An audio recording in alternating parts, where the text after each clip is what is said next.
Bismillahirrahmanirrahim. Perkenankanlah saya staf ahli beliau bidang 3 perkenankanlah mewakili dan sekaligus membacakan sambutan Bapak PJ Gubernur Provinsi Kalimantan Timur.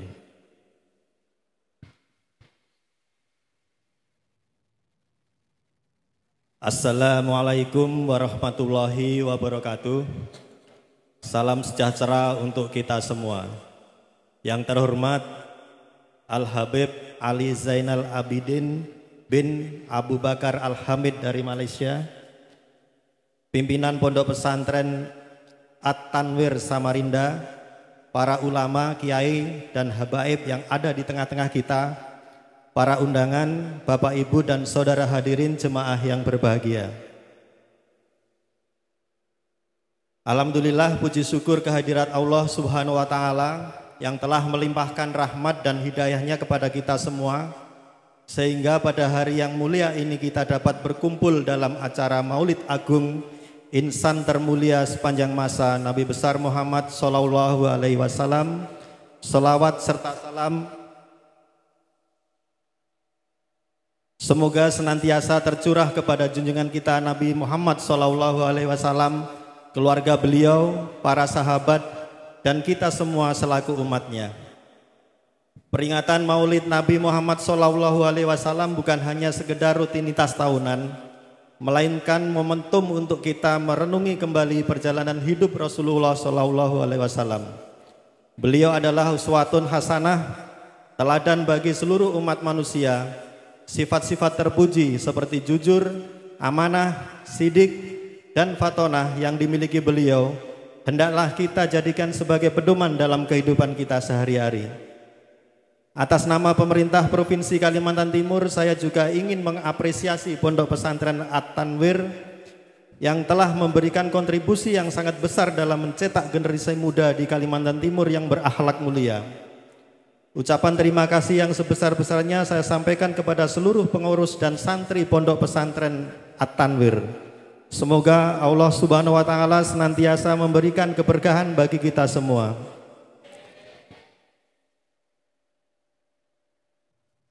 Hadirin yang berbahagia, saya juga ingin menyampaikan rasa syukur yang mendalam atas kehadiran Al-Habib Al Zainal Abidin bin Abu Bakar Al-Hamid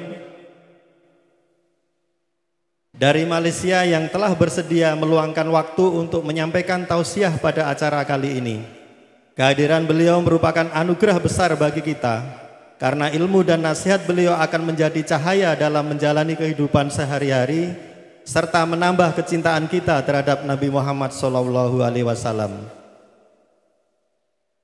Selama acara ini, mari kita buka hati dan pikiran kita untuk menerima ilmu dan hikmah dari tausiah yang akan disampaikan oleh Al-Habib Ali Zainal Abidin. Semoga apa yang beliau sampaikan dapat menginspirasi kita untuk lebih mendekatkan diri kepada Allah dan mengikuti jejak Rasulnya. Di tengah-tengah tantangan dan perubahan zaman seperti sekarang ini, kita perlu lebih banyak belajar tentang kebijaksanaan dan kearifan Nabi Muhammad SAW. Dengan mengikuti sunnah beliau, kita akan lebih mampu menghadapi berbagai permasalahan dan tantangan yang ada, serta membentuk karakter yang baik dalam diri kita dan masyarakat. Ini adalah salah satu cara kita menunjukkan rasa syukur dan cinta kita kepada Rasulullah Shallallahu Alaihi Wasallam. Khususnya bagi masyarakat Kalimantan Timur, peringatan Maulid Nabi ini menjadi ajang untuk mempererat tali silaturahmi dan memperkuat ukhuwah Islamiyah. Kita sebagai umat Islam yang mayoritas di Kalimantan Timur harus senantiasa menjaga dan kerukunan dan toleransi antar umat beragama.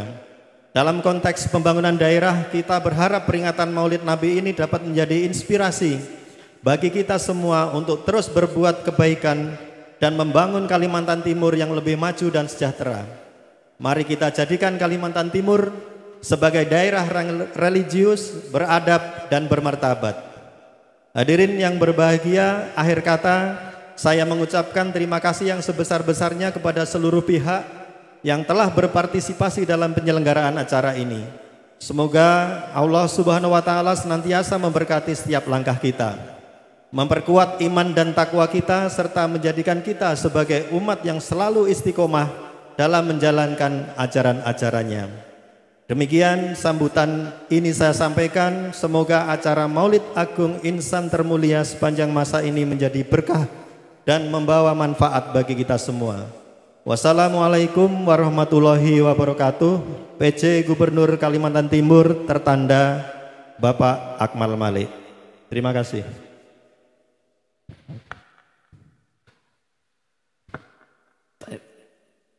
Terima kasih kita ucapkan kepada perwakilan dari Pak PJ Gubernur. Sekarang sebelum Al Habib Ali menyampaikan mau'idhah hasanah, kita akan mengundi untuk pemenang. Satu orang pemenang yaitu untuk umroh. Ambil satu deh. Sallallahu ala Muhammad.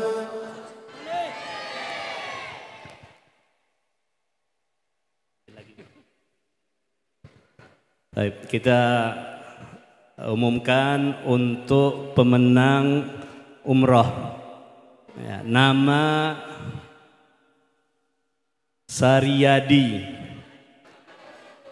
laki-laki, alamat Jalan Flamboyan. Orang Lobuah ini.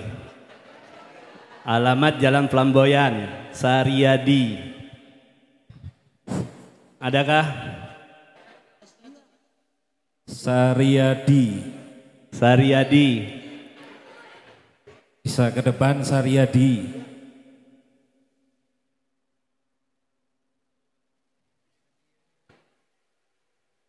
Tempat tanggal lahir Pati tahun 17 April 1984. RT 10.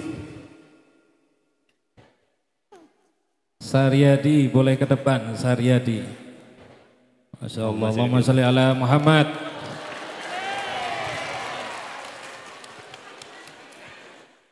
Jangan tepuk tangan, jangan tepuk tangan. Insya Allah ini untuk umrohnya, memang kalau sudah siap di bulan depan bisa diberangkatkan umroh.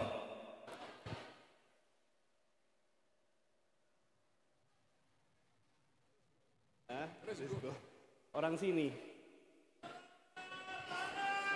Sini.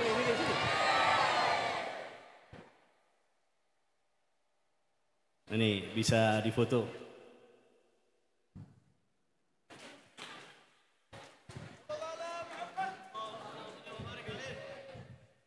Alhamdulillah.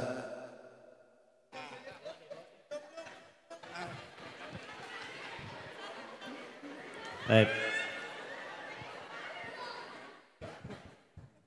Untuk satu pemenang umroh, ya mudah-mudahan lancar.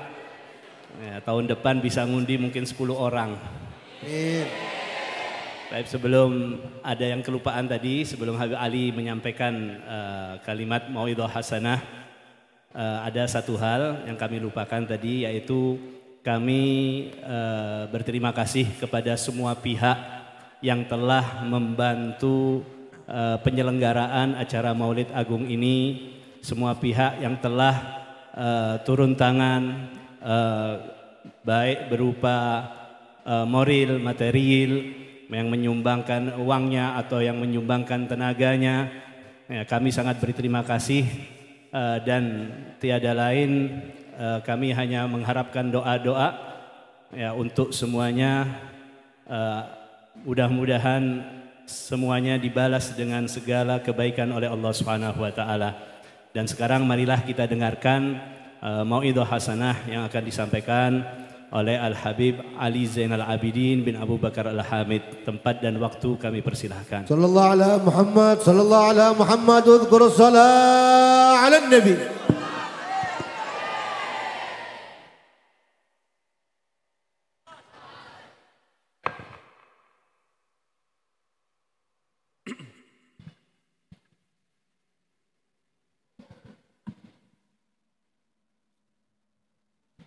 الحمد لله الذي أرسل رسوله بالهدى ودين الحق ليظهره على الدين كله اللهم صل وسلم على سيدنا محمد طب القلوب ودوائها وعافية الأبدان وشفائها ونور الأبصار وضيائها وقوت الأرواح وغذائها وعلى آله وصحبه وسلم تسليما كثيرا أما بعد. Hadirin dan hadirat yang dirahmati oleh Allah, kemuliaan majlis seperti ini bukan hanya dilihat dari siapa yang hadir, walaupun majlis-majlis yang dihadiri oleh orang-orang yang baik itu sudah cukup mulia. Akan tetapi kemuliaan majlis pada malam hari ini, di samping yang hadir adalah orang-orang yang berilmu, orang-orang yang ahli ibadah, dan orang-orang pencinta ilmu, kemuliaan yang lebih lagi pada majlis ini adalah apa yang diadakan dan dilakukan pada acara-acara seperti ini. Dengan begitu majlis ini dianugerahi oleh Allah dua kemuliaan. Kemuliaan yang pertama, hadirnya orang-orang yang baik. Kemuliaan yang kedua adalah acara yang diadakan adalah acara yang baik. Di dalam hadis Nabi Muhammad sallallahu alaihi wa ala alihi wa sahbihi wasallam berbicara tentang majlis yang dihadiri oleh orang-orang yang baik. Baginda Rasulullah bersabda, ketika malaikat bertanya kepada Allah tentang majlis-majlis yang baik, maka Allah Subhanahu wa taala memberitahukan kepada malaikat bahwasanya semua yang hadir dalam majlis itu diampunkan oleh Allah. Lalu kemudian malaikat bertanya, ya Allah, di dalam majlis itu ada hambamu si fulan, banyak dosa, hadir bukan untuk majlis, adakah juga diampunkan? Allah menjawab, humul qaumul ladzi la yashqa bihim jalisuhum. Dia duduk dengan orang yang diampunkan, maka dia pun juga diampunkan. Karena ada dalam majlis orang-orang yang baik, yang diampunkan oleh Allah, yang lain pun juga yang hadir pada majlis itu mendapat ampun karena duduk dengan orang-orang yang baik. Yang kedua, kemuliaan majlis ini, apa yang dilakukan pada acara majlis, bermula daripada awal, sholat maghrib berjamaah, mendengarkan bacaan salawat kepada Nabi dan bacaan Al-Quranul Karim. Ianya adalah suatu hal yang baik. Di dalam Al-Quranul Karim, Allah Subhanahu wa taala berfirman, memberitahukan kepada Rasulullah tentang majlis, yang di dalam majlis itu ada hal-hal yang tidak baik. Ketika dibacakan ayat-ayat Allah Subhanahu wa taala, yukfaru biha wa yustahza'u biha. Orang-orang musyrik mengolok-olok, mengejek, menghina, merendahkan bacaan-bacaan ayat Al-Quran yang dibaca oleh Nabi. Ketika mereka menghina dan juga mengejek, Allah Subhanahu wa taala berfirman kepada baginda Rasulullah, "Fala taq'udu ma'hum hatta yakhudu fi haditsin ghairi."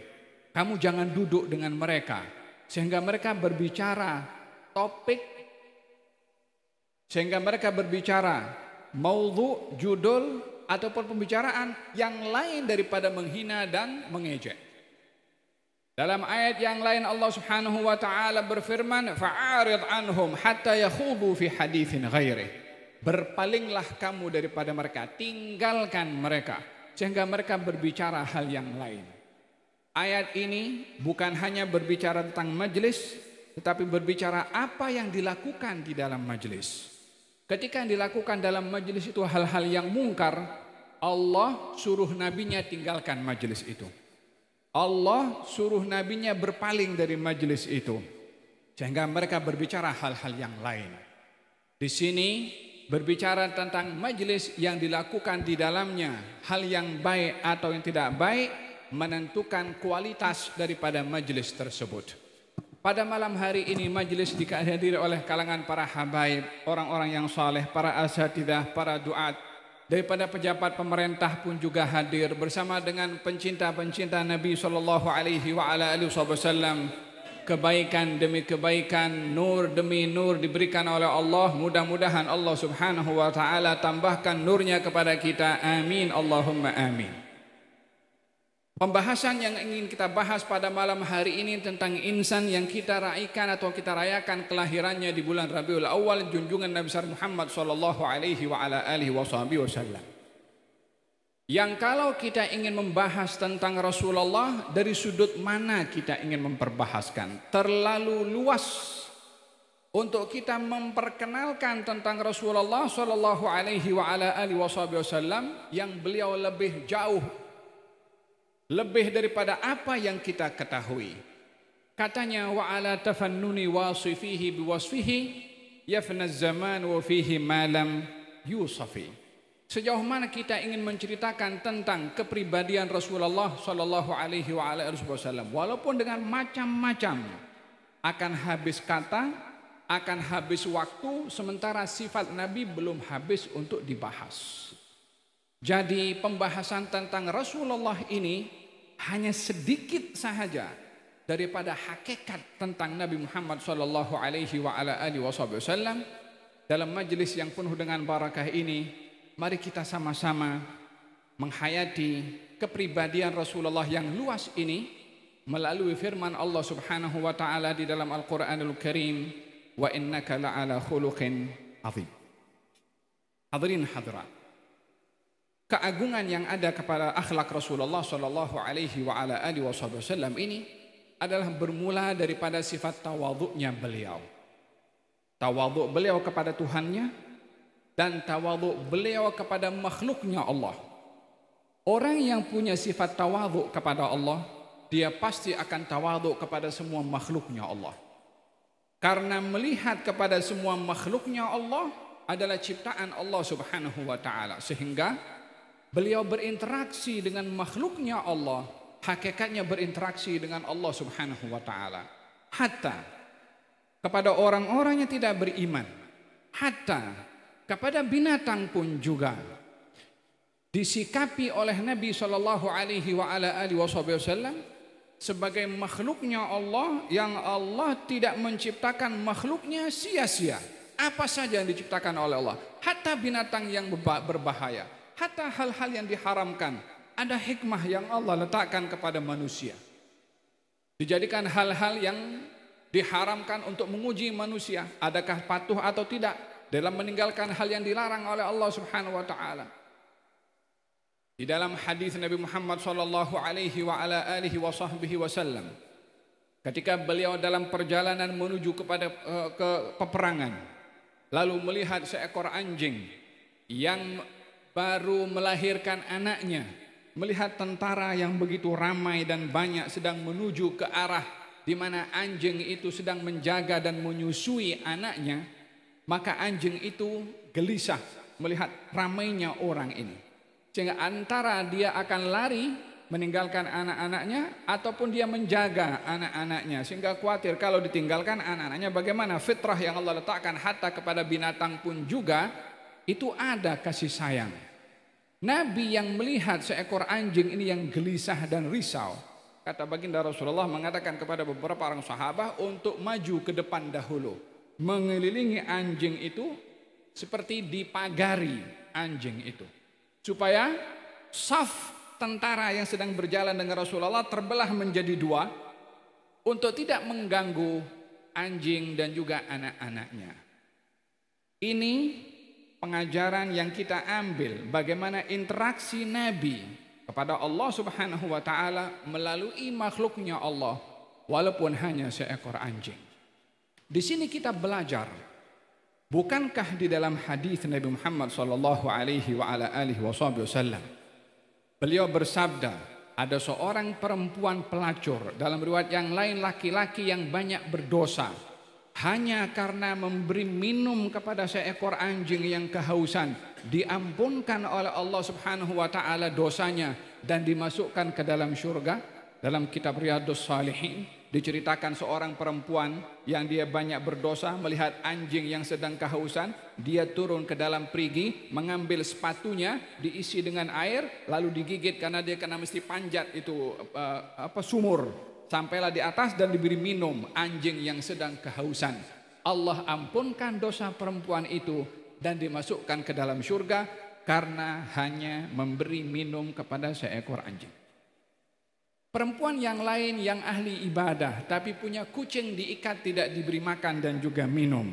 Kata baginda Rasulullah, hiya finnar, dia di neraka sebab tidak punya belas kasihan hatta kepada seekor kucing.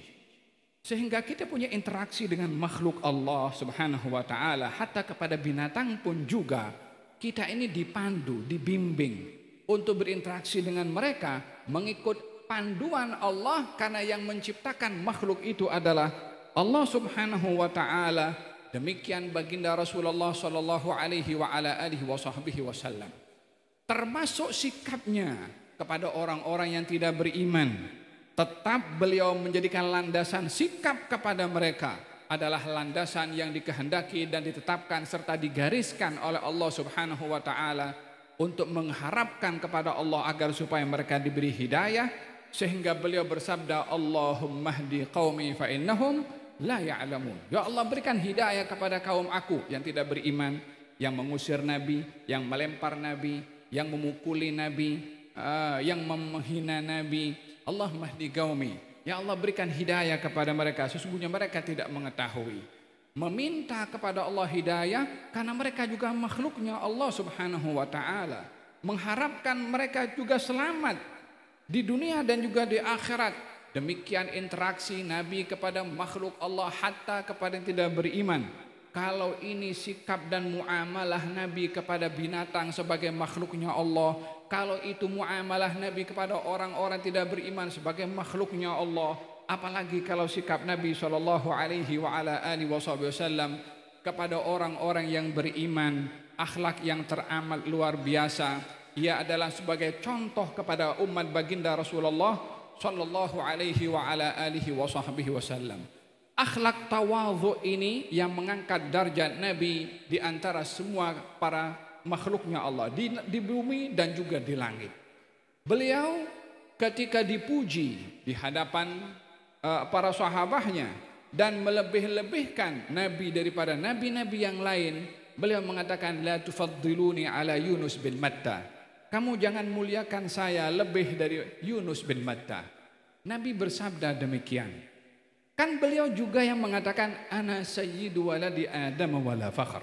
Saya adalah penghulu yang paling mulia daripada seluruh anak Adam, tapi saya tidak sombong. Ana awwalu man tanshaqqu anhu al-ardu yaumal qiyamah. Saya adalah orang pertama kuburnya akan terbelah nanti di hari kiamat. Ana awwalu syafi'in wa musyaffa'. Saya orang pertama yang memberi syafaat dan diizinkan memberi syafaat. Waliwa'ul hamdi biyadi yaumal qiyamah Adam faman dunahu tahta liwa'i. Panji kepujian itu ada dalam genggaman saya nanti di hari kiamat. Adam dan selainnya ada di bawah panji saya. Beliau walaupun bersabda demikian, beliau mengatakan, kamu jangan muliakan saya lebih daripada Yunus bin Matta.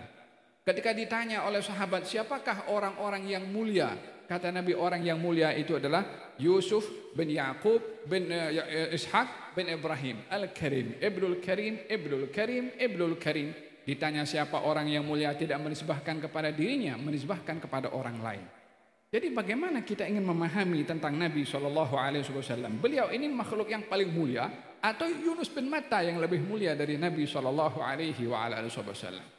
Ketika beliau mengatakan saya adalah orang yang paling mulia, ini untuk memberitahukan betapa itu anugerah yang Allah kasih kepada baginda Rasulullah. Pemberitahuan itu bukan menunjukkan kebanggaan dan kesombongan, tapi mau menunjukkan anugerah yang Allah kasih. Wa amma bi ni'mati rabbika fahaddits. Nikmat yang diberikan oleh Allah kamu beritahu kepada orang lain. Tetapi pada yang kedua adalah ingin menunjukkan setinggi-tinggi seseorang pada kedudukannya, semulia-mulia orang pada kedudukannya, ilmunya, ibadahnya, pangkatnya, dan apa saja. Hendaklah dia punya sifat tawadhu dan tidak mahu untuk dilebih-lebihkan lebih daripada orang lain, karena sifat tawadhu itulah menjadi sebab diangkatnya Nabi Muhammad sallallahu alaihi wa ala alihi wasallam.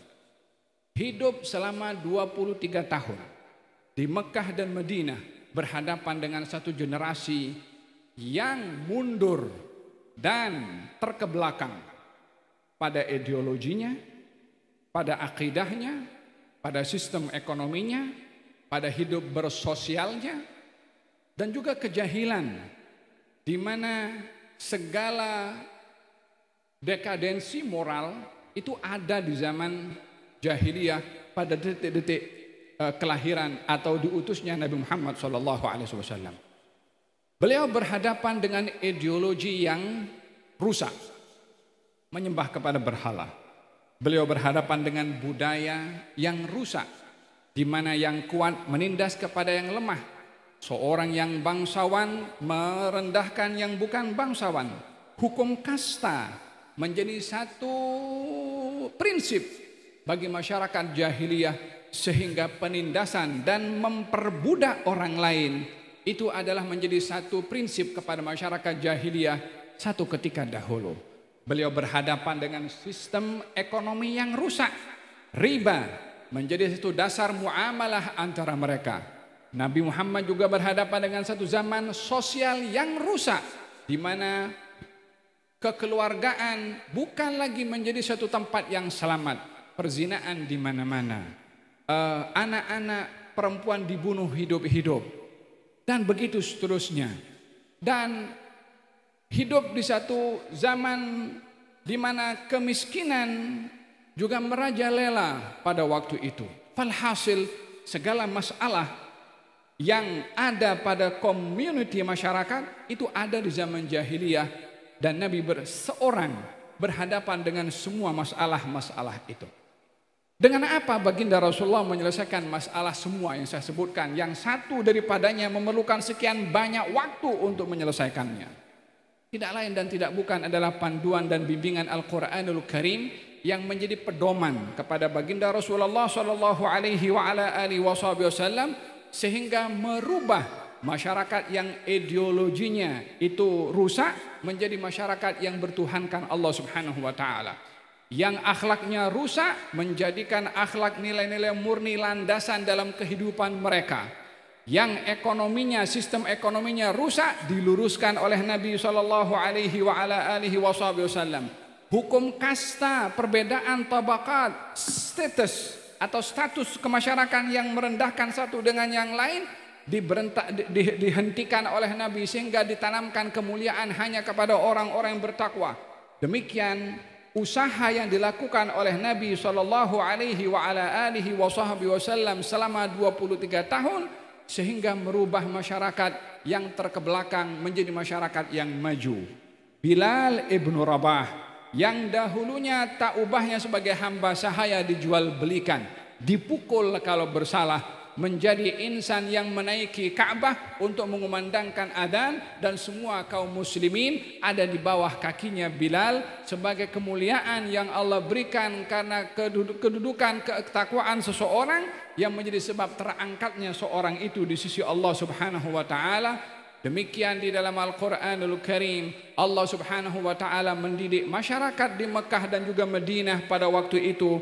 Wasbir nafsaka ma'al ladzina yad'una rabbahum bil ghadati wal 'ashiyyi yuriduna wajha wa la ta'du 'ainaka anhum turidu zinatal hayatid dunya wa la tuti' man aghfalna qalbahu an dzikrina wattaba'a hawahu wa kana amruhu furuta. Wahai Rasulullah Muhammad, sabarlah kamu duduk dengan orang-orang yang beribadah, berdoa, menyembah Tuhan mereka pagi dan petang. Golongan orang-orang miskin, Ammar bin Yasir, Sa'ad bin Abi Waqqas, Bilal ibn Rabah, Suhaib ar-Rumi, orang-orang biasa yang tidak memiliki kedudukan dan juga pangkat, yang diminta oleh orang-orang berpangkat waktu itu supaya mereka diusir, tidak mahu ada kehadiran orang-orang miskin dengan adanya orang-orang kaya, karena status mereka dilihat lebih tinggi dari yang lain, sehingga tidak mahu bercampur dengan orang miskin, sombong, takabur. Maka Nabi diminta oleh orang-orang tersebut untuk mengusir orang-orang miskin.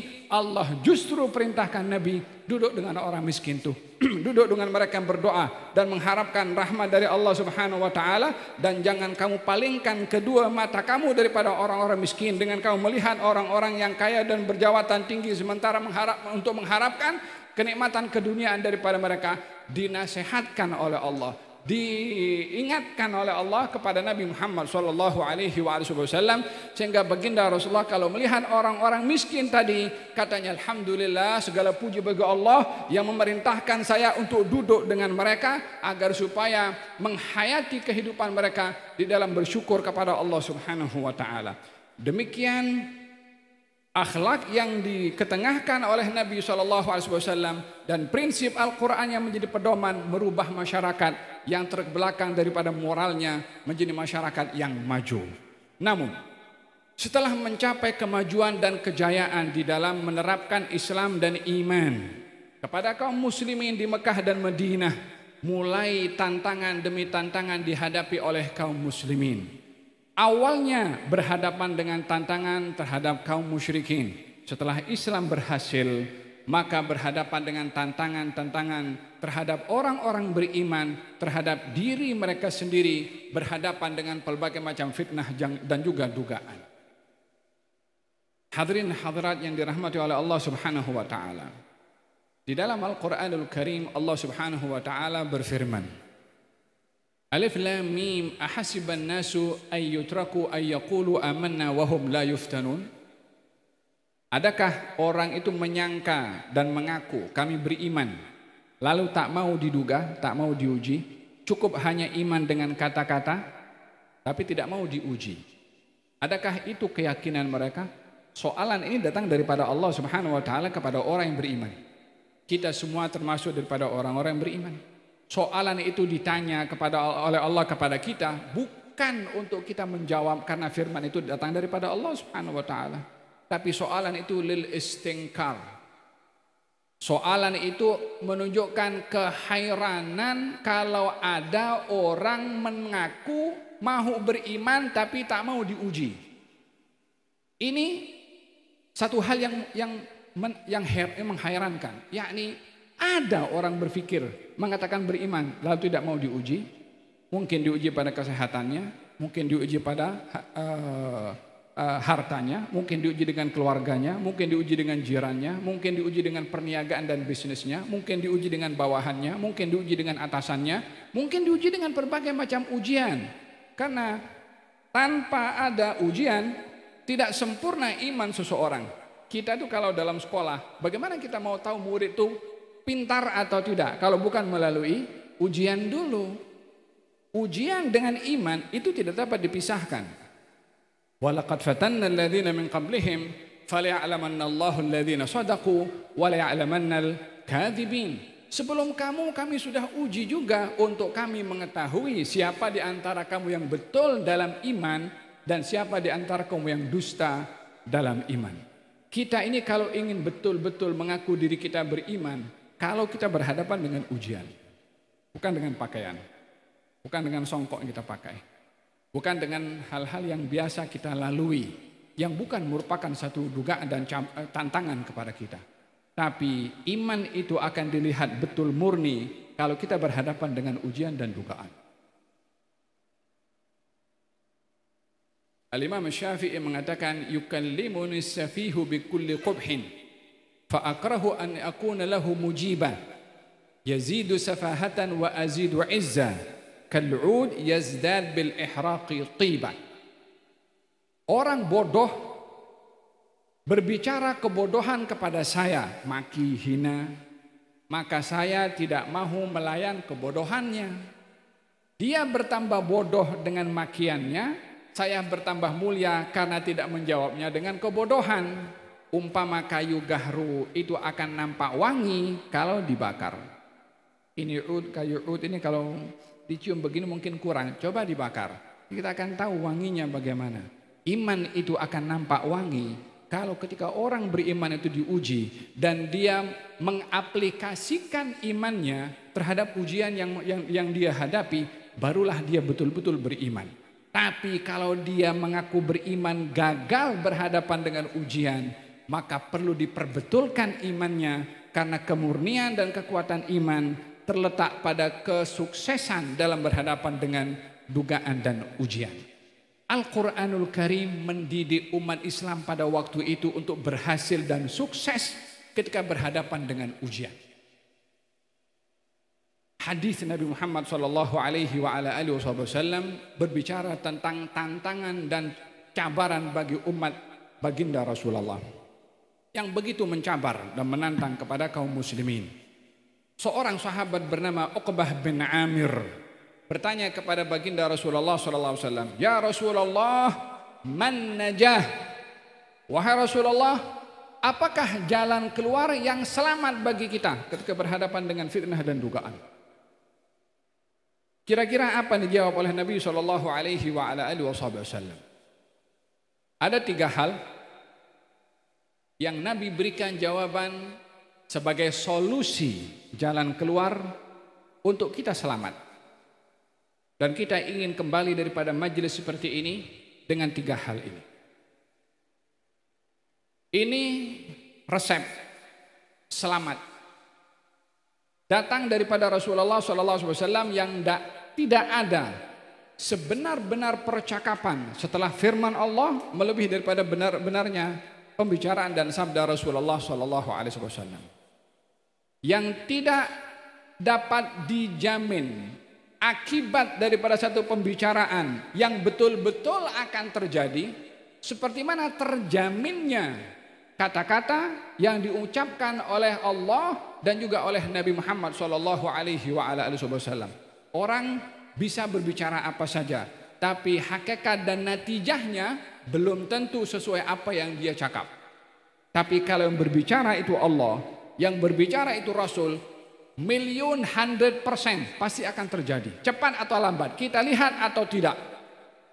Sebab yang berbicara adalah Allah yang pengetahuannya melampaui zaman dan waktu serta tempat.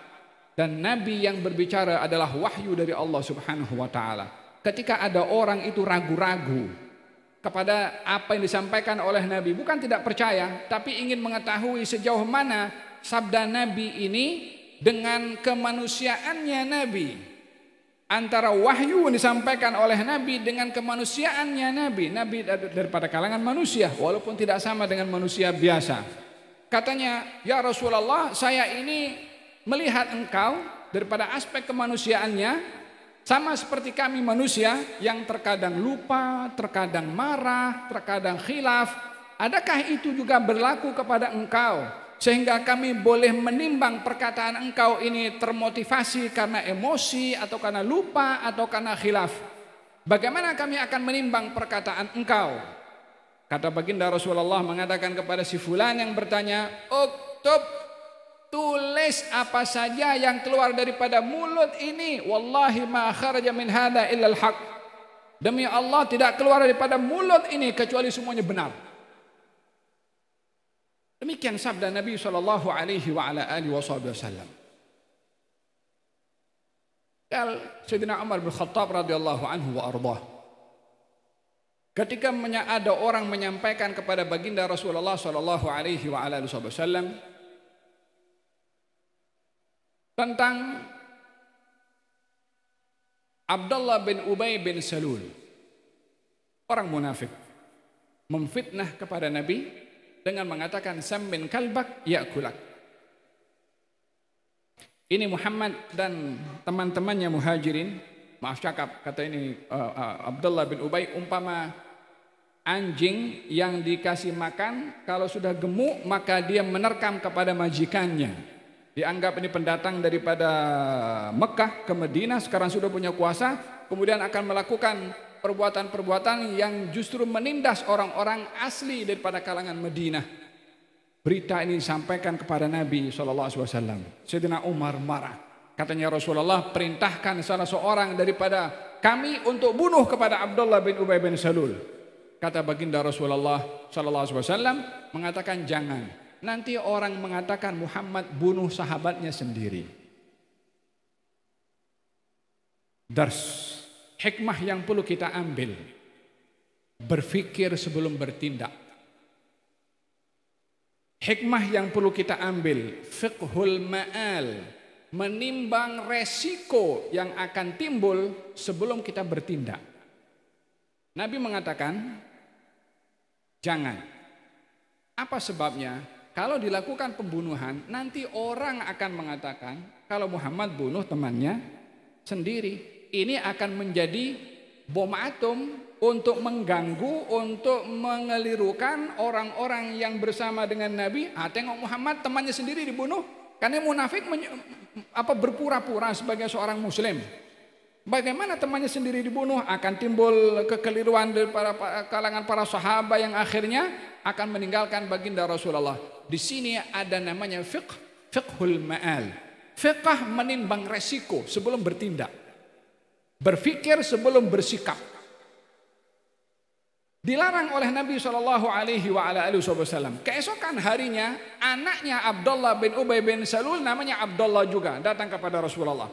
Katanya, ya Rasulullah, saya mendengar kalau engkau akan perintahkan salah seorang daripada sahabat untuk bunuh kepada ayahku. Anaknya orang yang beriman dan kuat imannya, bapaknya munafik. Maka kata si anak mengatakan kepada Rasulullah, ya Rasulullah, kalau betul engkau akan suruh orang lain bunuh kepada ayahku, biarkan aku yang melakukan. Karena aku ini adalah orang yang dikenali, orang yang bakti kepada ayahku. Hatta dia munafik. Aku tidak kuat kalau ada orang yang bunuh kepada ayahku dan aku tahu dia yang melakukannya. Aku tak dapat kawal emosi sehingga aku bunuh orang itu. Dan dengan demikian aku membunuh orang beriman karena orang yang tidak beriman. Kata baginda Rasulullah mengatakan kepada Abdullah bin Ubay bin Salul, katanya tidak, aku tak suruh sesiapa untuk bunuh kepada ayahmu. Tapi biarkan dia sementara kita boleh kawal perbuatan dan tindakannya. Tetap diawasi. Maka keluarlah Abdullah bin Ubay bin Salul gembira karena tidak ada arahan untuk membunuh kepada ayahnya.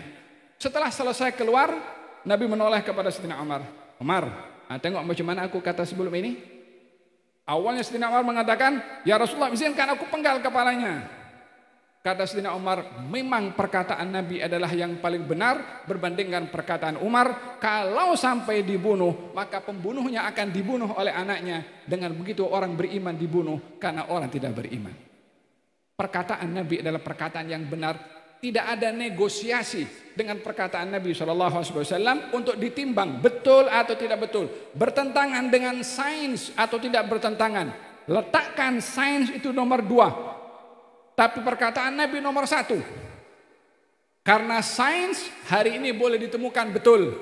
Tapi tidak ada mana-mana saintis yang boleh memberi jaminan penemuan kali ini tidak mungkin ditolak oleh saintis yang akan datang. Tidak ada orang bagi jaminan seperti itu.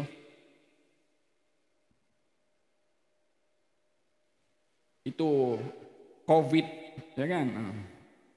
Macam-macam statement keluar sehingga saintis pun bertembung satu dengan yang lain. Kita mau dengar yang mana? Bukan ahli fiqh saja ada perselisihan dalam pendapat. Dokter pun berselisihan. Ahli vaksin pun berbeda pendapat satu dengan yang lain. Orang banyak menyalahkan tentang ahli fiqh berbeda pendapat. Kalau saintis yang berbeda pendapat, macam mana? Sabda Nabi SAW adalah dikemas kesucian daripada segala kesalahan. Katanya, an-najah, keselamatan ada 3. Yang pertama adalah ihfad lisanak. Jaga mulut kamu. Ya subhanallah. Apa kaitan jaga mulut dengan selamat? Yang dimaksudkan keselamatan di sini bukan selamat daripada tangkap polisi. Walaupun itu salah satunya. Bukan hanya selamat daripada dimaki-maki orang di Facebook. Walaupun itu juga salah satunya. Tapi selamat di sini adalah di dunia dari segala aspeknya dan juga di akhirat daripada azabnya Allah. Jaminan untuk orang selamat di dunia dan juga di akhirat, ihfad lisanak, jaga mulut ini. Ada asuransi yang ditawarkan oleh Nabi SAW. Asuransi yang ada di dunia menawarkan keselamatan, kesehatan, pendidikan, nyawa. Ini keselamatan dunia akhirat. Nabi SAW memberikan jaminan. Man dhamina li, ma baina lihyaihi wa ma baina fakhidaihi dhamintu lahu al-jannah. Siapa orang yang dia menjamin untuk dirinya, menjamin untuk saya pada dirinya, menjamin untuk saya, man dhamina li, siapa orang yang memberikan jaminan untuk saya pada dirinya, diserahkan kepada orang itu. Tidak ada apa-apa hal yang diberikan kepada Nabi, tidak ada, melainkan sekedar memenuhi janji Nabi. Orang yang memberikan jaminan untuk saya pada dirinya dengan menjaga dua bibirnya, mulutnya, dan di antara dua pahanya, yakni kemaluannya, saya jamin dia masuk surga. Mulut. Hadirin dan hadirat. Al-Imam Abdullah bin Al-Haddad ada mengatakan mulut ini jirmuhu saghir wa jurmuhu kabir. Mulut ini lidahnya, size-nya, ukurannya kecil, bahayanya paling besar. Ihfad lisanaka ayyuhal insanu, la yaldaghannaka innahu thu'banu. Kam fil magabir min gatil lisanihi, kanat takhafuhu liga'ahu asyuja'anu. Wahai seseorang, jaga mulut kamu. Jangan sampai dia menggigit kamu, karena mulut itu umpama ular. Berapa banyak orang yang dia terbunuh karena mulutnya sendiri, yang masa hidupnya orang lain segan kepada dia, orang lain takut kepada dia, ternyata dia mati dengan mulutnya sendiri. Bahayanya mulut. Wahal yakubbun nas ala manakhirihim illa hasaidu alsinatihim. Bukankah orang dicampakkan ke dalam neraka mulai daripada kepalanya, dalam riwayat yang lain hidungnya, melainkan karena mulutnya, karena perbuatan mulutnya. Kepala dulu karena mulut lebih dekat dengan kepala, hidung dulu karena karena mulut lebih dekat dengan hidungnya. Demikian sabda Nabi sallallahu alaihi wasallam. Man najah ihfad lisanak. Apa keselamatan dunia akhirat wahai Rasulullah? Jaga mulut. Daripada dahsyatnya mulut ini, sehingga dijadikan oleh Allah Subhanahu wa taala di akhirat nanti bertentangan dengan pekerjaan mulut di dunia. Di dunia mulut berbicara, tangan tak boleh berbicara, kaki tak boleh berbicara. Semua ini ikut saja. Yang punya kuasa berbicara hanya mulut. Di akhirat nanti mulut ditutup oleh Allah Subhanahu wa taala, tangan berbicara. Al-yawma nakhtimu ala afwahihim wa tukallimuna aydihim wa tashhadu arjuluhum bima kanu yaksibun. Hari ini mulut-mulut mereka kami tutup. Berbicara tangan-tangan mereka, disaksikan oleh kaki-kaki mereka. Berbicara apa tangan ini? Berbicara apa yang dilakukan oleh mulut, apa yang dilakukan oleh tangan, apa yang dilakukan oleh kaki, apa yang dilakukan oleh tubuh badan ini. Bima kanu yaksibun, atas apa mereka lakukan di dunia. Oleh sebab itu keselamatan yang pertama kata baginda Rasulullah sallallahu alaihi wasallam, ihfad lisanak. Jaga mulutmu. Man kan yu'min billahi wal yawmil akhir falyaqul khairan aw liyasmut. Barang siapa beriman kepada Allah dan hari akhirat, berkata yang baik atau diam. Yang kedua, ilzam baitak atau wal yasa'ka baituk. Yang kedua untuk kamu selamat adalah jadikan rumah kamu itu nyaman dan selesa bagi kamu. Apa maksudnya rumah menjadi tempat yang nyaman dan selesa?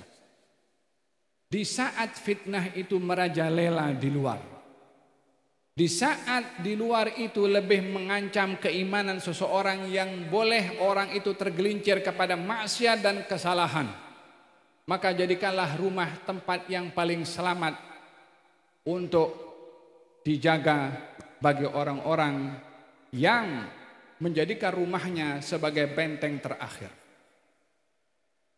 Di zaman kita sekarang ini, bukankah faktor yang merubah manusia itu adalah lingkungan? Dan di luar itu lingkungan sangat tidak membantu untuk memperbetulkan akhlak dan moral seseorang. Rumah itu adalah tempat terakhir yang menjadi penyelamat kepada kita. Walaupun rumah pun tak terlepas daripada ancaman fitnah, baik itu internet, wifi 24 jam, unlimited, yang kita boleh buka apa saja. Sehingga rumah pun juga terdedah dengan macam-macam fitnah juga. Cuma perbedaannya adalah kita tidak boleh atau tak punya kuasa untuk mengawal apa yang ada di luar rumah. Tapi kita punya kuasa untuk mengawal apa yang ada dalam rumah. Kan rumahnya kita. Yang punya gran tanah kita juga. Atau yang sewa kita juga. Kuncinya kita punya. Saya mau ruang tamu di sini, saya mau kamar di sini, saya mau kamar mandi di sini, kan terserah sama saya. Mau itu karpetnya atau kursinya mau di mana? Saya jadi presiden di rumah saya, perdana menteri, itu rumah saya, maka itu wilayahnya saya untuk saya buat apa saja dalam rumah. Tak ada jiran boleh datang, Ali tak boleh letak kursi di sini. Apa hak entamu atur anda punya rumah? Seperti juga saya tidak boleh kata kepada rumah jiran saya, ini tak warna kordennya enggak sesuai. Dia punya rumah, terserah sama dia.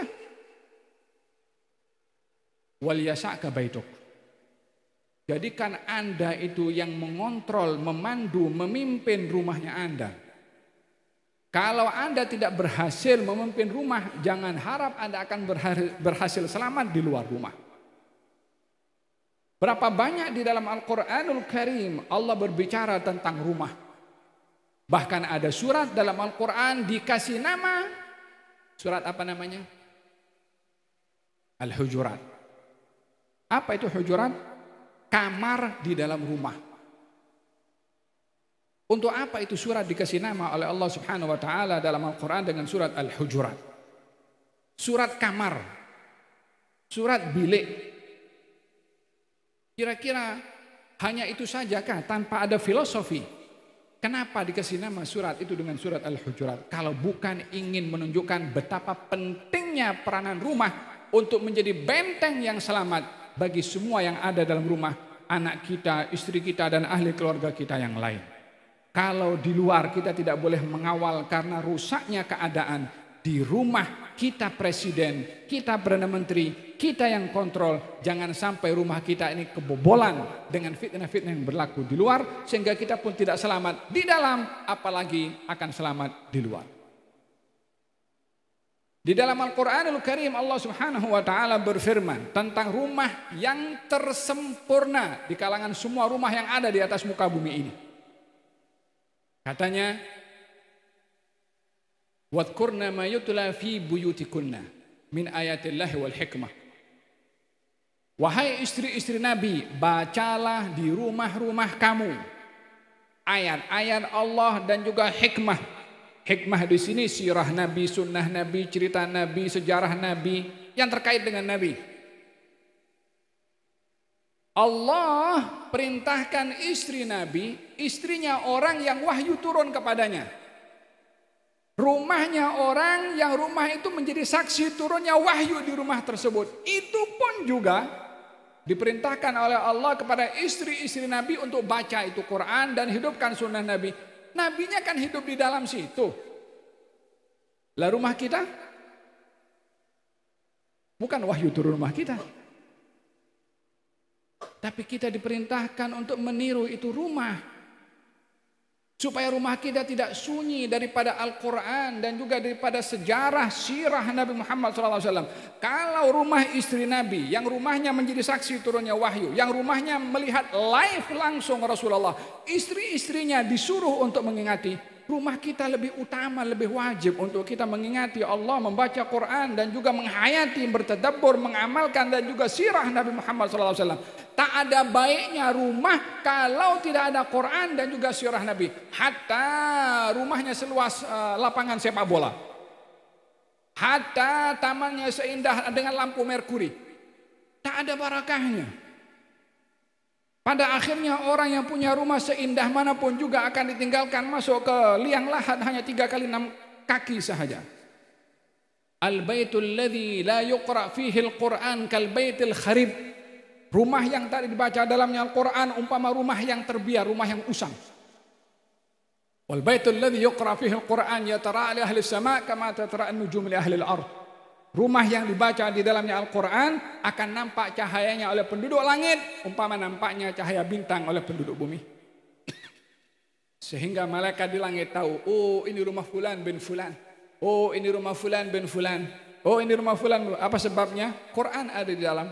Rumah orang-orang yang mungkin lampunya terang apa semua, tak ada yang dilihat oleh malaikat. Sebab tak ada apa-apa Quran di dalamnya. Wahakadha, bagaimana rumah itu menjadi tempat yang nyaman dan selesa untuk diadakan aktiviti ibadah sebagai tempat keselamatan bagi orang yang ada dalam rumah. Di dalam Al-Quranul Karim, Allah berbicara tentang kehidupan dalam rumah. Supaya kita tahu bagaimana perhatian Allah terhadap rumah. Yang kita kebiasaannya hanya melihat rumah tempat untuk kita berteduh, untuk kita istirahat, untuk kita melepaskan keletihan, untuk kita nyaman dan selesa. Tapi rumah orang yang beriman itu adalah rumah merupakan benteng yang selamat daripada fitnah. Rumah yang menjadi tempat yang selamat pada akidah dan akhlak. Quran berbicara begitu, hadis berbicara begitu. Supaya kita menjadikan rumah kita sebagai muslim tidak sama dengan rumah orang-orang lain. Dalam Al-Quran Allah berfirman tentang kehidupan dalam rumah itu. Katanya 3 waktu anak-anak kecil yang belum baligh jangan sampai masuk ke kamar kamu di 3 waktu ini. Anak kecil belum baligh diperintahkan oleh Allah supaya tuan rumah itu mengajarkan kepada anak-anaknya yang masih kecil adab masuk kamar orang tua. Belum baligh, mungkin masih lucu. Ya, justru belum baligh itu diperintahkan oleh Allah untuk diajarkan anak-anak supaya beradab masuk ke rumah atau ke kamar orang tua. Kapan 3 waktu itu? Sebelum subuh, setelah zuhur, dan selepas isya. Apa sebab? Kamar orang tua itu kamar private, privasi, suami istri. Kebiasaannya di 3 waktu ini mereka dalam keadaan tidur, dan kalau tidur tidak dapat mengawal keadaannya ketika tidur. Kakinya bagaimana, keadaannya bagaimana. Sehingga Allah Subhanahu wa ta'ala melarang orang tua membiarkan anaknya masuk ke kamar orang tuanya di 3 waktu ini agar supaya anak yang masih kecil tidak melihat keadaan yang tidak sopan pada orang tuanya. Nampak auratnya atau hal-hal yang tidak sopan, tidak enak dilihat karena dalam keadaan tidur. Sejauh itu Al-Quranul Karim menjaga rumah dalam penampilan dan juga dalam keadaan. Kita punya zaman sekarang kan, orang tua kadang-kadang pakai celana pendek di atas, tak kira laki, tak kira perempuan, kadang-kadang kononnya dalam rumah dilihat oleh anak-anaknya. Loh, adab Nabi dan perintah dalam syariat untuk tutup aurat itu cuma di luar rumah saja. Lah kalau di rumah tak tutup aurat dengan betul, bagaimana anak-anak itu akan meneladani orang tuanya pada pakaiannya? Demikian Allah Subhanahu wa ta'ala membimbing kepada orang tua untuk mendidik anak-anak yang belum baligh. Di 3 waktu ini tidak boleh masuk ke kamar orang tuanya kecuali minta izin. Kalau minta izin, orang tuanya boleh dalam keadaan sempurna untuk menerima anaknya masuk ke dalam kamarnya. Kalau anak sudah baligh, tidak boleh masuk ke dalam kamar orang tuanya kapan saja kecuali dengan izin. Masuk kamar disuruh minta izin. Apalagi hal-hal yang lainnya.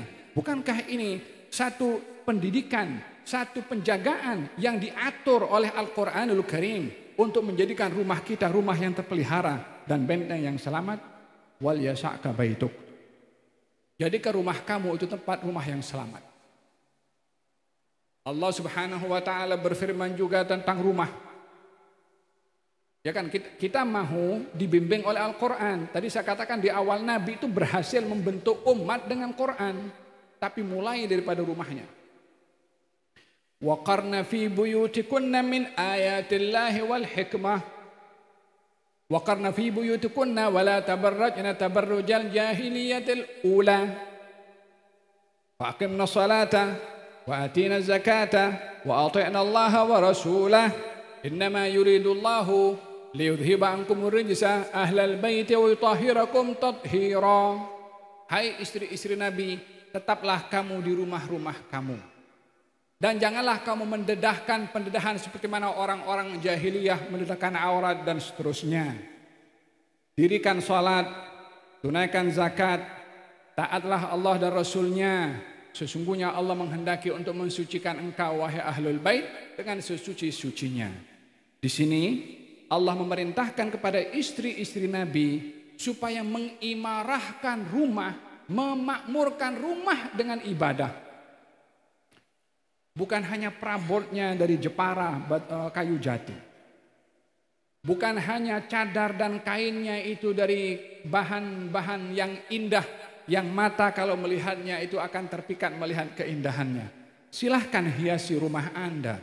Silahkan beli permadani yang Anda mampu untuk membelinya. Silahkan warnai dinding atau tembok rumah dengan warna yang matching dengan apa saja yang ada di rumah itu. Tapi ingat, rumah bukan mesti dihiasi dengan luaran sahaja, tapi diisi keindahan dengan ibadah kepada Allah Subhanahu wa taala. Kamu jangan jadikan rumah kamu umpama kuburan.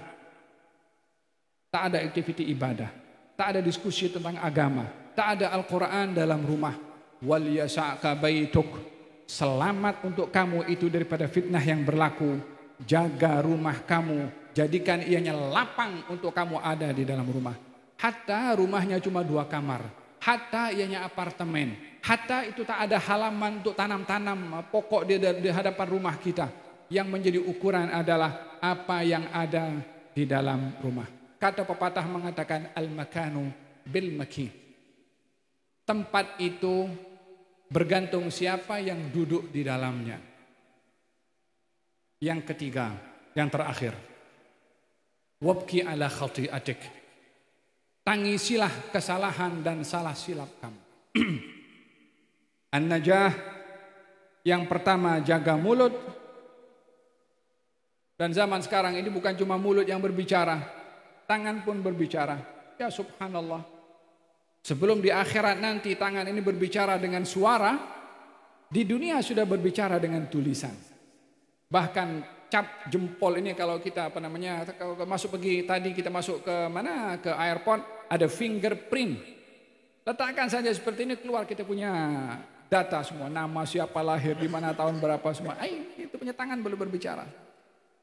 Kita punya jempol boleh dibedakan dengan jempol mana-mana semua manusia. Keajaiban ciptaan Tuhan, bukan keajaiban alat itu membedakan. Itu alat kan dibuat karena mengukur daripada jempol ini apa yang ada di dalamnya. Yang takjub itu ciptaan Tuhan pada jempol. Jadi kalau bilang, canggih betul ya ini alat. Canggih betul ciptaan Tuhan dulu. Baru alat-alat dibuat itu kan mengambil daripada ciptaan Tuhan. Yang terakhir, sebagaimana yang pertama tadi adalah jaga mulut, juga tangan. Jangan komen di Facebook hal-hal yang tidak penting. Wallahi apa yang Anda tulis akan Anda pertanggungjawabkan di hadapan Allah Subhanahu wa taala pada setiap kata yang Anda tulis. Baik Anda perhatikan tulisan Anda itu tidak mengundang malapetaka dengan apa yang akan disoal. Ma yalfidhu min qaulin illa ladaihi raqibun atid. Tidak ada orang yang melafaz satu lafaz kecuali raqib dan atid akan tulis. Setiap kata, every word akan dicatat dan akan dipertanggungjawabkan. Untuk apa kita komen di Facebook? Yang kalau kita tak komen pun tak akan disoal, tak akan mempertanggungjawabkan. Kalau kita komen itu akan dipertanggungjawabkan. Kalau baik akan jadi pahala kepada kita. Kalau sebaliknya, maka akan menjadi pertanggungan kepada kita nanti di akhirat. Kadang-kadang kalau kita lihat komen itu, kita kalau lagi tenang, lihat komen, darah ini panas sudah naik. Inginnya marah-marah, maki-maki. Kadang-kadang orang hentam itu laptopnya. La haula la quwwata illa billah. Kenapa Anda marah? Dengan hanya melihat tulisan. Karena tidak bijak membaca dan menyikapi tulisan. Kita tidak boleh terprovokasi dengan apa yang orang tulis. Orang yang tulis itu mungkin sambil minum kopi dia tulisnya. Yang nulis itu mungkin hanya ingin melihat orang itu makin marah. Tahrish supaya orang berselisih dan bergaduh. Mungkin dia minum kopi sambil tengok TV. Mungkin maaf cakap sambil merokok. Allahu a'lam. Jangan Anda menjadi korban kepada informasi yang seperti ini. Jangan menjadi korban kepada tulisan-tulisan yang Anda kalau tidak komen tidak akan dipertanggungjawabkan kalau tidak komen. Kalau boleh jangan tengok komen. Ambil faidah, selebihnya jangan komen. Kalau ada satu orang zaman Nabi SAW, Nabi duduk dengan Siti Aisyah. Ada orang Yahudi lewat. Kemudian mengatakan Assalamualaikum. Assalamualaikum. Bukan assalamu, tapi Assalamualaikum. Assam artinya kematian. Kematian untuk kamu. Kata si Yahudi. Mahu menipu seakan-akan ucapan assalam. Tapi assam. Untuk mengejek. Siti Aisyah yang ada di samping Nabi, dia marah. Katanya, alaikumul la'na wa alaikumul maut wa alaikum. Wah, habis. Bagi kamu laknat, bagi kamu begini, bagi kamu begitu, bagi. Kata baginda Rasulullah, Aisyah, tenang. Kamu jangan marah sama dia. Kata Siti Aisyah, ya Rasulullah, kamu tak dengar ke apa dia kata? Katanya, ya aku dengar. Dia kata, Assalamualaikum. Aku jawab, waalaikum. Untuk kamu juga. Tak menambahkan daripada satu kata. Itu Yahudi 2 kata, Assalamualaikum. Siti Aisyah berapa kata? Banyak kata-katanya. Apa sebab? Terprovokasi dengan hal-hal yang mengundang emosi. Kita perlu belajar daripada sikap Nabi seperti ini. Kalau kita terprovok dengan isu yang berlaku, jangan kita jadi korban kepada isu itu. Ambillah sikap seperti Nabi SAW. Dengan sekalimat sahaja tanpa melibatkan dengan kata-kata yang tidak elok untuk tidak menjadi korban informasi. Hadirin hadirat yang terakhir, wabki ala khati'atik. Tangisilah kesalahan yang kamu lakukan. Maksudnya adalah hiduplah kamu dalam beribadah dan ingatlah kekurangan kamu, kesilapan kamu dan mohonlah ampun kepada Allah. Karena yang menyebabkan kamu selamat adalah bila mana kamu mendapatkan ampun dari Allah Subhanahu wa taala. Walladzina idza fa'alu fahishatan aw dzalamu anfusahum dzakarullaha fastaghfiru lidzunubihim wa may yaghfiru dzunuba illa Allah wa lam yusirru ala ma fa'alu wa hum ya'lamun. Orang-orang yang bertakwa itu adalah orang-orang yang kalau melakukan kezaliman atau perbuatan dosa besar, ingat kepada Allah dan memohon ampun kepada Allah dan berazam untuk tidak melakukan kembali dosa tersebut. Mereka itulah yang akan diampunkan oleh Allah Subhanahu wa taala. 3 ini menjadi sebab an-najah, sebab keselamatan di dunia dan juga di akhirat. Hadirin hadirat, kita ingin bangkit dan selesai daripada majelis ini dengan azam 3 hal ini yang disabdakan oleh Nabi SAW. Jaga mulut, jaga tangan dalam apa yang berlaku di luar untuk kita terselamat daripada apa yang kita kata dan terselamat daripada apa yang kita tulis. Yang kedua, bangun rumah tangga sebagai benteng yang selamat dengan diisi dalamnya Al-Quran, pengajian, bertadarus keluarga, sirah Nabi SAW. Buat kadang-kadang satu majelis walaupun hanya dengan keluarga, baca zikir, baca ratib, baca asmaul husna, baca salawat kepada Nabi SAW, supaya berkat rumah itu dengan adanya aktiviti ibadah sehingga tempat itu menjadi selamat. Baginda Rasulullah bersabda, kalau orang masuk rumah baca doa, syaitan tunggu di luar rumah, dia tak boleh masuk. Apa sebab? Orang masuk dalam rumahnya baca doa. Kalau tidak baca doa, syaitan kata kita dapat tempat untuk menginap di rumah. Orang yang masuk rumah tidak membaca doa. Orang yang masuk rumah tidak baca doa seakan-akan bilang kepada syaitan, ya syaitan, tafadhalu, Anda punya rumah kosong untuk ente. Adab Nabi, kita diperintahkan masuk rumah baca. Allahumma nas'aluka khairal maulad wa khairal makhraj. Bismillahi walajna, bismillahi kharajna wa ala Allahi rabbina tawakkalna. Baca Al-Ikhlas, baca surat Al-Falaq, baca surat An-Nas, baca ayat Al-Kursi agar supaya syaitan berada di luar. Kita tidak sediakan untuk syaitan masuk untuk mengganggu suami untuk kepada istri, atau mengganggu istri yang boleh melakukan hal yang tak baik kepada suami, atau orang tua kepada anak, anak kepada orang tua.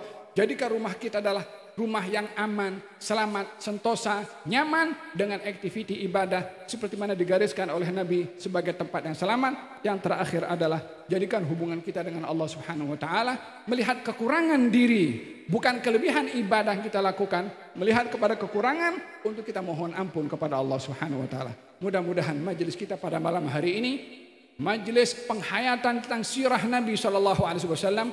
Mudah-mudahan pesanan Nabi ini kita berazam untuk melakukannya. Ya Rabbal Alamin. Ya Allah, berikanlah kepada kami pada malam hari ini, sementara kami berbahas tentang kehidupan sirah baginda Rasulullah SAW, untuk Engkau beri kekuatan kepada kami untuk memegang segala pesanan Nabi Muhammad SAW.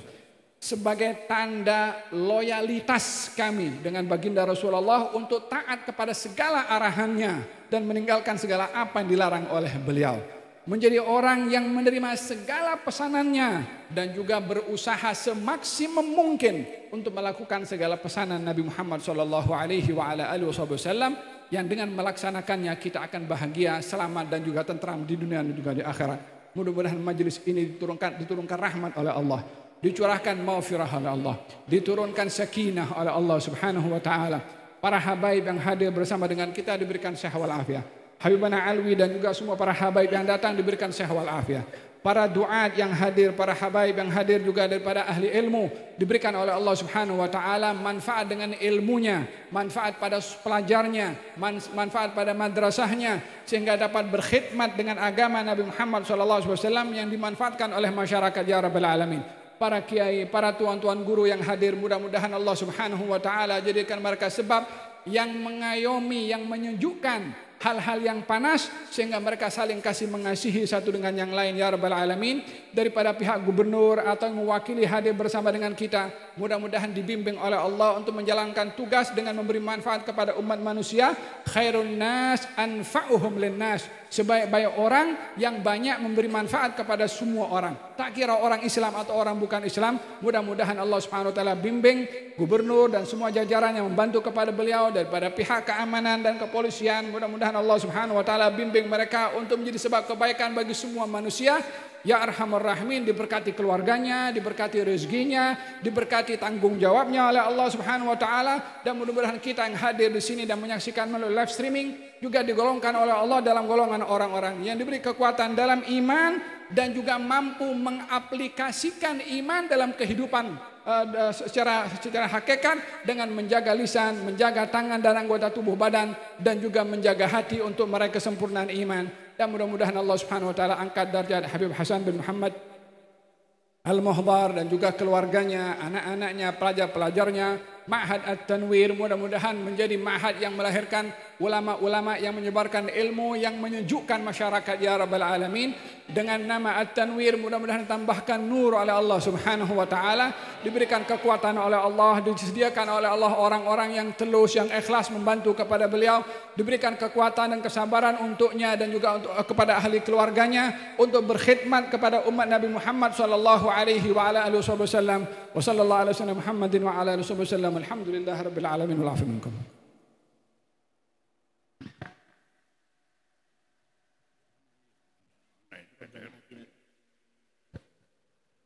Dunia sanata wa fil akhirati hasanatan wa qina adzabannar.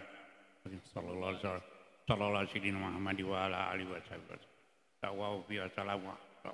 Alhamdulillahirabbil alamin. Dengan berakhirnya doa, maka runtutan acara kita di malam ini berakhir, dan kami sampaikan mohon maaf yang sebesar-besarnya atas kekurangan atau khilaf di dalam yang ada di dalam majelis ini. Kami harapkan kepada para habaib, para asatid, para tuan guru, dan juga asisten gubernur dan Bapak Camat, Bapak Lurah untuk bisa ke atas menikmati hidangan ala kadarnya. Nah, kami harapkan para habaib, para asatid, para tuan guru, ya, dan Bapak Wakil Pak PJ Gubernur dan juga Bapak Camat, Bapak Lurah bisa untuk ke atas ke rumah untuk menikmati hidangan ala kadarnya. Assalamualaikum warahmatullahi wabarakatuh.